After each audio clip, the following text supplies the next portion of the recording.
Hello दोस्तों, नमस्कार। आज हम आपको काव्यों के बारे में ये वीडियो क्लास 10 बना रहे हैं। कक्षा 10th और 12th के लिए बहुत ही इम्पोर्टेंट पेपर 2026 के लिए ये वीडियो है। हमने अगले वीडियो में आपको छंदों के वीडियो बनाए जो बहुत ही बड़े सुगम वीडियो बने थे, और इसमें भी आपको काव्यों में हमने आपको समझाया था काव्य किसे कहते हैं, काव्य के भेद।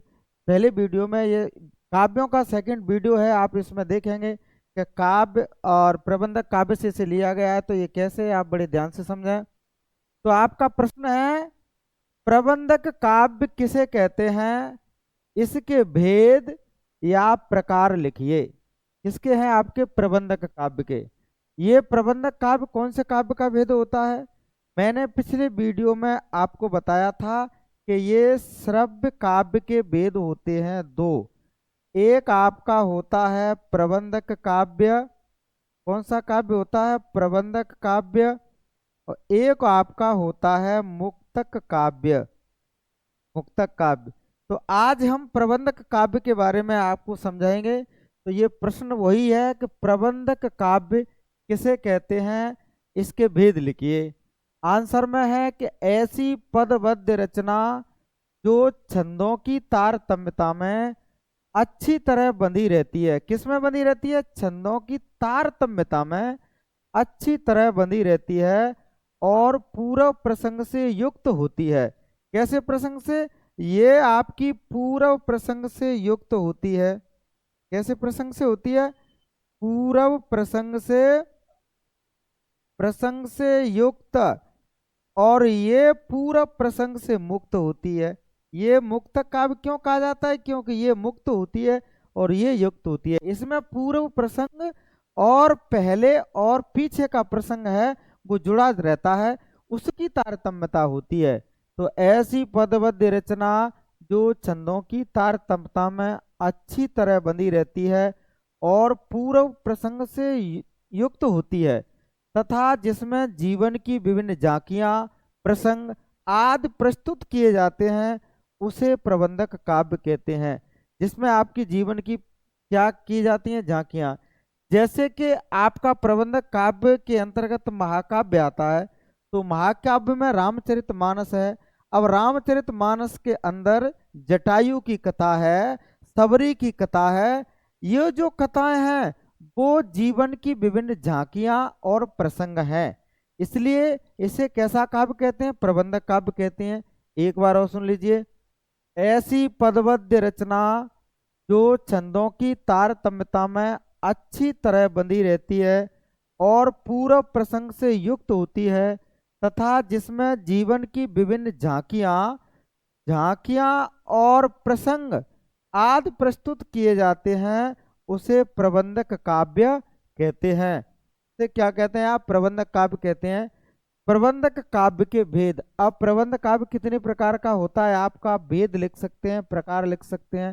तो प्रबंधक काव्य आपका तीन प्रकार का होता है। नंबर एक महाकाव्य, नंबर दो खंड काव्य, और नंबर तीन आख्यानिक गीत, या इसे गीतियां भी कह सकते हैं।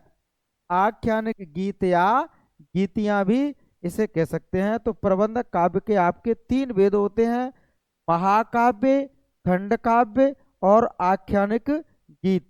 तो आपकी समझ में आ गया ये तारतम्यता क्या है। तारतम्यता में एक चौपाई के बाद उसी लाइन में उसी कथा में दूसरी चौपाई हो। जैसे हमने लिखा कि बिन पद चले सुने बिन काना, कर बिन कर्म करे विदनाना। बिना पैरों के चलने वाला, बिना कानों के सुनने वाला, और बिना हाथों के नाना प्रकार के काम करने वाला। फिर कहा कि आनंद सहित सकल रस भोगी, बिन वाणी बक्ता बर जोगी। आनंद माने मुख के बिना सभी रसों का पान करने वाला, भोग करने वाला, और बिना वाणी के बहुत बड़ा वक्ता, बिना वाणी के बहुत बोलने वाला है। तो ये दोनों जो चौपाई हैं वो एक दूसरे के आगे पीछे हैं, उसको अपन तारतम्यता कहते हैं। ऐसी तारतम्यता में जो बंधी रहती है उसे ही अपन प्रबंधक काव्य कहते हैं। तो ऐसी पदबद्ध रचना जो छंदों की तारतम्यता में अच्छी तरह बंधी रहती है और पूर्व प्रसंग से युक्त होती है, तथा जिसमें जीवन की विभिन्न झांकियां, प्रसंग आदि प्रस्तुत किए जाते हैं, उसे प्रबंधक काव्य कहते हैं। प्रबंध काव्य के 3 भेद हैं, महाकाव्य, खंडकाव्य और आख्यानिक गीत। अब आप देखते हैं कि ये महाकाव्य कैसा है आपका। तो प्रश्न आपका बनता है अब कि महाकाव्य किसे कहते हैं। क्या है आपका प्रश्न, महाकाव्य किसे कहते हैं। इसके लक्षण या गुण के नाम से या विशेषता के नाम से पूछा जा सकता है। इसके लक्षण, गुण या विशेषताएं लिखिए। महाकाव्य किसे कहते हैं, इसके लक्षण, गुण या विशेषताएं लिखिए। तो आप अथवा में भी आ सकता है कि महाकाव्य की परिभाषा, क्या परिभाषा एवं गुण या लक्षण लिखिए। तो आंसर है आपका, पहले हेडिंग डालेंगे। अगर हेडिंग डाल के आप पेपर में लिखें तो बहुत ही अच्छी बात है, हेडिंग के बाद बहुत आपको अच्छे नंबर मिलते हैं, बिल्कुल मार्क्स।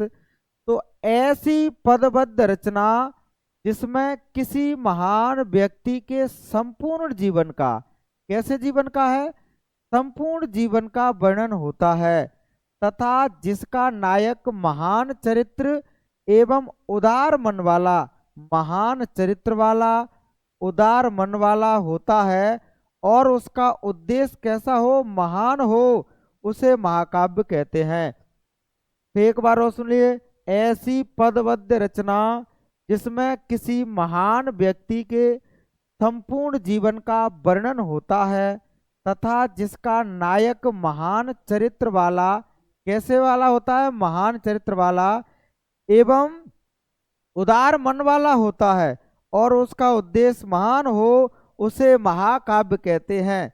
जिसका उद्देश्य भी महान हो उसे क्या कहते हैं, महाकाव्य। यानी महान उद्देश्य का क्या है, लोगों का उद्धार करने वाला हो, लोगों के कष्ट हरने वाला हो, लोगों को दुख से मुक्ति दिलाने वाला उद्देश्य हो। ऐसा कोई अगर नायक है तो ऐसे नायक का काव्य लिखा जाएगा, उसे महाकाव्य कहा जाता है। जैसे श्री राम ने संत महात्माओं के उद्धार के लिए, दुखियों के दुख को दूर करने के लिए और धरती को पाप से मुक्त करने के लिए ये कार्य किए, उनके ऊपर महाकाव्य रामचरितमानस लिखा गया, उसे आप क्या कहते हैं, महाकाव्य कहते हैं। तो ऐसी पदबद्ध रचना जिसमें किसी महान व्यक्ति के संपूर्ण जीवन का वर्णन होता है, जिसका नायक महान चरित्र एवं उदार मन वाला होता है, उसका उद्देश्य महान हो, उसे महाकाव्य कहते हैं। अब आता है आपका कि महाकाव्य के लक्षण, गुण या विशेषताएं लिखिए। तो इसके गुण विशेषता इस परिभाषा में से हो जाती हैं वैसे, और आप देख लेंगे। इसमें किसी महान व्यक्ति के संपूर्ण जीवन का वर्णन होता है। क्या होता है, इसमें किसी महान व्यक्ति के संपूर्ण जीवन का वर्णन होता है। आप इसका स्क्रीनशॉट ले सकते हैं, आप जल्दी लीजिए स्क्रीनशॉट और आप पढ़ सकते हैं इसे। दूसरा नंबर है आपका, महाकाव्य की कथा ऐतिहासिक सिद्ध होती है। कैसी होती है, ऐतिहासिक सिद्ध, जिससे को इतिहास के हिंदी साहित्य में ऐतिहासिक सिद्ध माना जाता है। नंबर 3, महाकाव्य का नायक महान चरित्र एवं उदार मन वाला होता है। कैसा होता है, महाकाव्य का नायक महान चरित्र एवं उदार मन वाला होता है। महाकाव्य नंबर 4 पे आप लिखेंगे, महाकाव्य में 8 या 8 से अधिक सर्ग होते हैं, 8 या 8 से अधिक सर्ग होते हैं। नंबर 5, महाकाव्य का उद्देश्य महान होता है। नंबर 6, महाकाव्य में श्रृंगार, वीर एवं शांत रस प्रमुख रूप से विद्यमान रहते हैं। इसमें श्रृंगार रस भी होगा, शांत रस भी और वीर रस, तीनों रस कैसे रहते हैं, आपके प्रमुख रूप से विद्यमान रहते हैं। महाकाव्य फूलों का बगीचा, इसे कवियों ने फूलों का बगीचा भी कहा है कि महाकाव्य कैसा है, एक फूलों का बगीचा है और बगीचा में लोग आनंदित रहते हैं। उसी प्रकार से महाकाव्य रूपी बगीचा में भी लोग आनंद करते हैं। अब बात आती है नंबर 4 पे, महाकाव्य में 8 या 8 से अधिक सर्ग होते हैं। तो ये सर्ग क्या होते हैं, आपके सर्ग जैसे कि आपका रामचरितमानस है या कोई और महाकाव्य है, उसमें खंड होते हैं। क्या होते हैं, खंड या भाग होते हैं या कांड होते हैं। तो रामायण के अंदर कांड है ना आपका, जैसे कि बाल कांड है आपका, अयोध्या कांड है, अरण्य कांड है, किष्किंधा कांड है। सुंदर कांड है, और आपका लंका कांड है, और उत्तर कांड, और आपका लव कुश कांड है। इस प्रकार से इसमें कितने कांड या खंड या भाग हैं? 8 हैं। इसलिए उसे क्या कहा है? महाकाव्य कहा है। तो महाकाव्य में 8 या 8 से अधिक क्या होते हैं? सर्ग। यानी इन्हीं को अपन क्या कहते हैं? सर्ग कहा जाता है। खंड भाग या काव्यों को, कांड भाग या खंडों को क्या कहते हैं आप? सर्ग कहते हैं। तो महाकाव्य में 8 या 8 से अधिक सर्ग होते हैं। महाकाव्य का उद्देश्य महान होता है। महाकाव्य में श्रृंगार, कौमा, वीर एवं शांत रस प्रमुख रूप से विद्यमान रहते हैं। महाकाव्य फूलों का बगीचा होता है। इस प्रकार आपकी ये क्या हो जाती है? महाकाव्य की गुण, लक्षण या विशेषताएं हो जाती हैं। आगे अपन चलते हैं। अब 4 महाकाव्यों के नाम रचना सहित लिखिए, या रचनाकारों सहित लिखिए। 4 महाकाव्यों के नाम किसके सहित आपको लिखना है? रचनाकारों सहित लिखना है।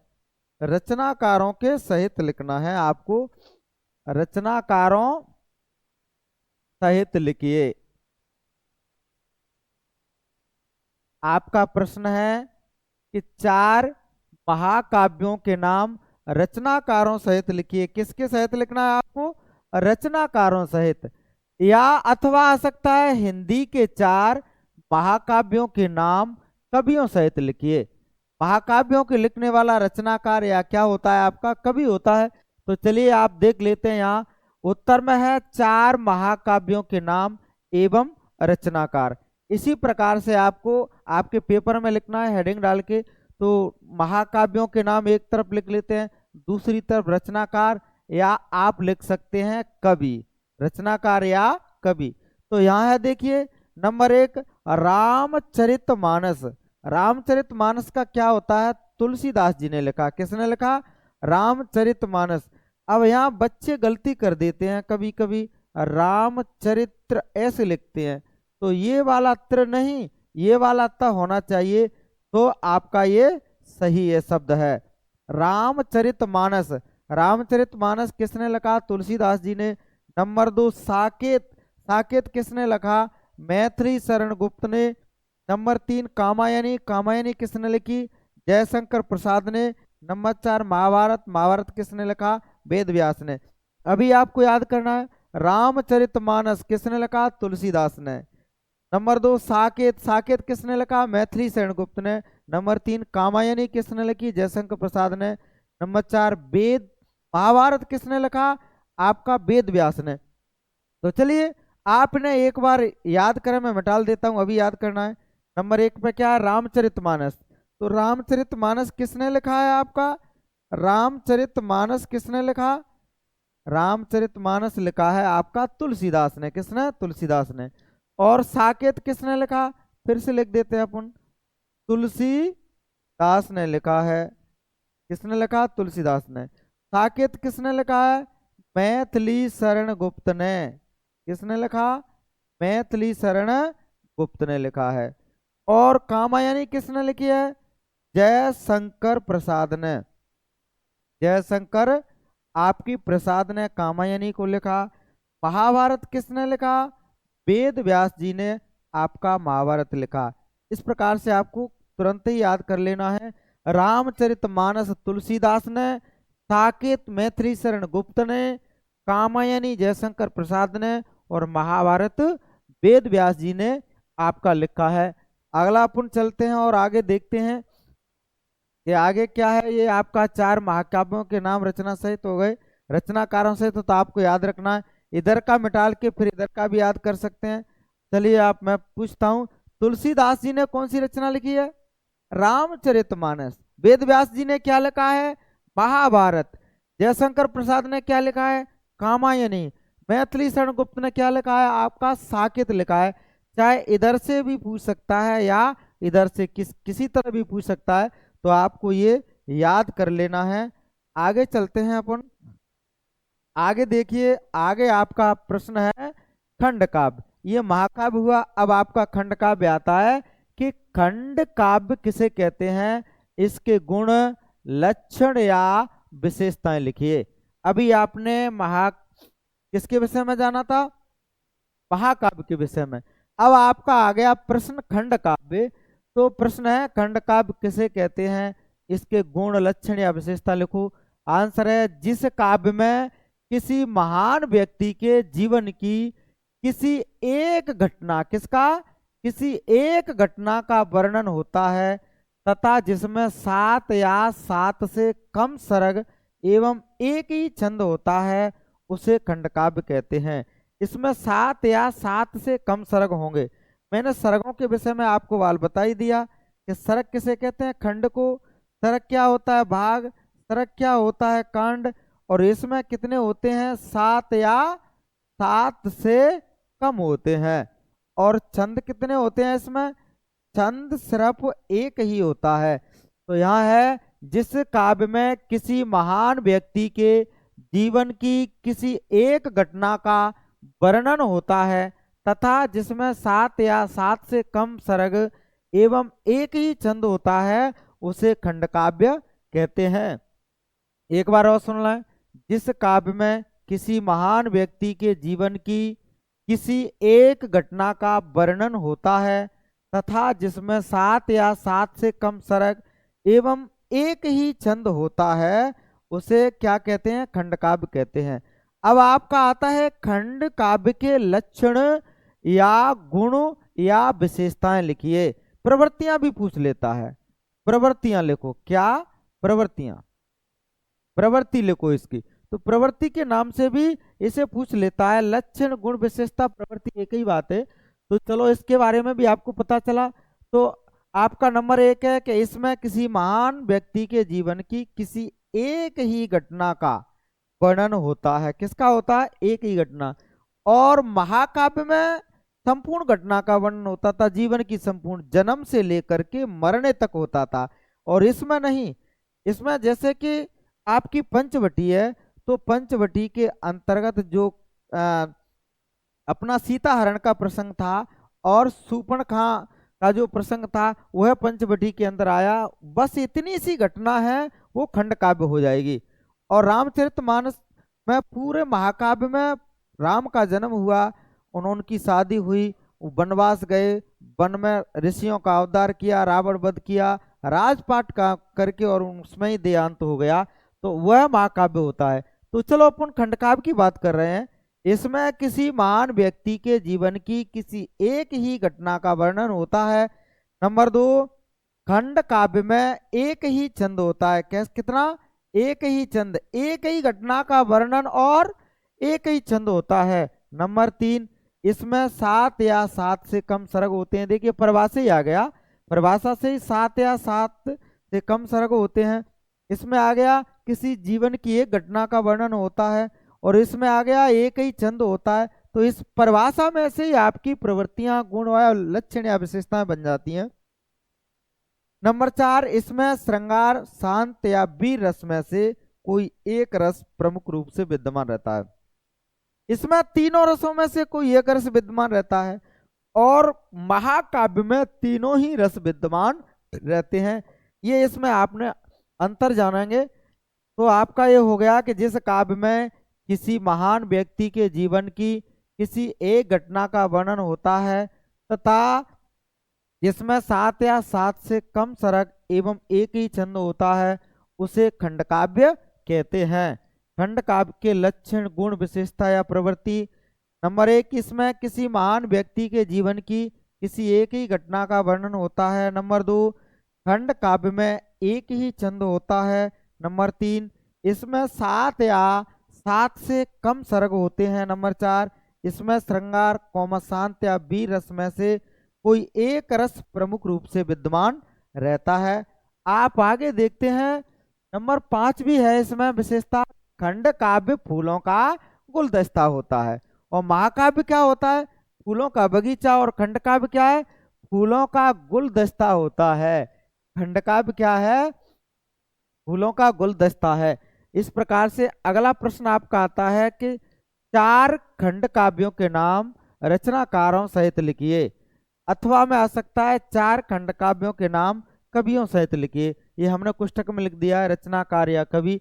तो आंसर है 4 खंड काव्यों के नाम एवं रचनाकार। तो महाखंड काव्यों के नाम एक तरफ, रचनाकार या कवि। नंबर 1 पे आपका है पार्वती मंगल। पार्वती मंगल किसने लिखा? तुलसीदास जी ने ही लिखा। नंबर 2 जानकी मंगल। जानकी मंगल भी तुलसीदास ने लिखा। नंबर 3 पंचवटी। पंचवटी मैथिली शरण गुप्त ने लिखी। नंबर 4 सुदामा चरित, ये आपका नरोत्तम दास ने लिखा। नंबर 5 हल्दी घाटी, श्याम नारायण पांडे ने लिखी है। किसने लिखा? श्याम नारायण पांडे। तो एक बार और करें, पार्वती मंगल तुलसीदास, जानकी मंगल तुलसीदास, पंचवटी मैथिली शरण गुप्त, और आपका सुदामा चरित्र नरोत्तम दास, हल्दी घाटी श्याम नारायण पांडे ने लिखी है। अभी इसको याद करेंगे आप लोग, फिर से करेंगे। पार्वती मंगल किसने लिखा है बताइए? पार्वती मंगल बताओ किसने लिखा? पार्वती मंगल किसने लिखा? तुलसीदास ने। जानकी मंगल भी तुलसीदास ने लिखा। पंचवटी मैथिली शरण गुप्त ने। सुदामा चरित्र नरोत्तम दास ने। हल्दी घाटी श्याम नारायण पांडे ने। तो एक बार फिर लिखेंगे, पार्वती मंगल किसने लिखा है आपका? तुलसीदास ने लिखा। पार्वती मंगल तुलसीदास ने। जानकी मंगल भी तुलसीदास जी ने ही लिखा है। पंचवटी आपकी मैथिली शरण गुप्त ने लिखी है। किसने लिखी है? मैथिली शरण गुप्त ने लिखा इसको। और आपकी सुदामा चरित कौन किसने लिखा? नरोत्तम दास ने लिखा है। और आपका हल्दी घाटी किसने लिखा? श्याम नारायण पांडे ने लिखा। इस प्रकार से आपका ये खंड काव्य एवं उनके रचनाकार या कवियों के नाम हैं। आप इसका स्क्रीनशॉट ले लें और इसे याद रखें। बहुत ही इंपॉर्टेंट क्वेश्चन है, पेपर में 100% आने वाला है। खंड काव्य, 4 खंड काव्यों के नाम या 4 महाकाव्यों के नाम। वेरी इंपॉर्टेंट ये क्वेश्चन है आपका, और इसे तुरंत ही आप याद कर लें। अब अगला क्वेश्चन, लास्ट इस वीडियो का क्वेश्चन है आपका, महाकाव्य एवं खंड काव्य में अंतर लिखिए। किसमें लिखना है आपको? महाकाव्य एवं खंड काव्य में क्या लिखना है? अंतर।